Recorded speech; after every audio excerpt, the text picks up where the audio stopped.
পরমদয়াল পরম প্রেমময় শ্রী শ্রী ঠাকুরের শ্রীরাঙারাতুল শ্রীচরণে আমার শত কোটি প্রণাম।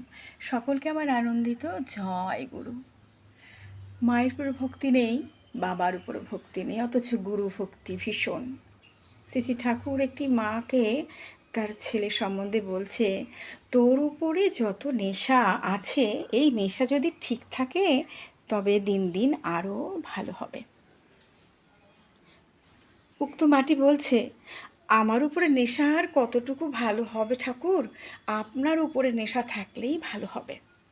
তখন শ্রী ঠাকুর বলছেন, তোমার উপরে নেশা না থাকলে আমার উপরে নেশা হতেই পারে না। মাতৃভক্তি নেই, পিতৃভক্তি নেই, অথচ গুরু ভক্তি এ খুব কম দেখতে পাবে। যদি দেখো তাও সন্দেহ করো সে ভক্তি আসল না নকল। তবে এমন হতে পারে যে মা বাপের ভুলের দরুন প্রতি তাদের শ্রদ্ধাটা বিব্রত ও বোবা হয়ে রয়েছে, এবং সদ্গুরুর সান্নিধ্যে গুরুভক্তি, মাতৃভক্তি ও পিতৃভক্তি একই সঙ্গে সম্বেগবান হয়ে উঠেছে।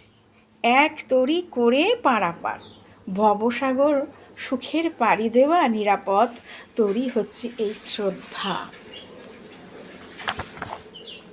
ঠাকুর আবার বলছেন, শৈশবকালে ভালো করে শিক্ষা না দিলে সে শিক্ষা আমাদের বাচ্চাদের উপরে কতটা প্রভাব পড়ে।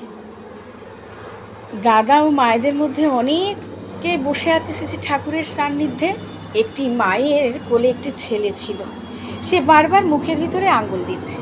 তাই দেখে শ্রী ঠাকুর বললেন, কলতলায় গিয়ে ওর হাত মুখ ধুয়ে আন, আর ভালো করে বুঝিয়ে বল যে যখন তখন মুখের ভিতরে আঙ্গুল দিতে নেই।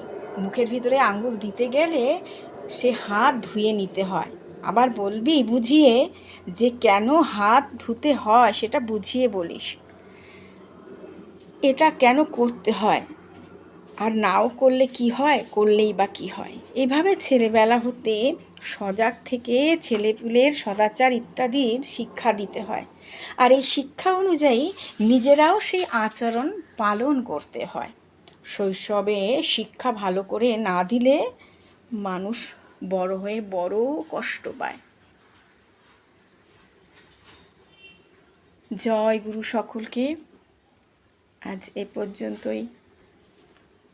লাইক, শেয়ার, সাবস্ক্রাইব, কমেন্টস করে বাধিত করবেন। জয় গুরু।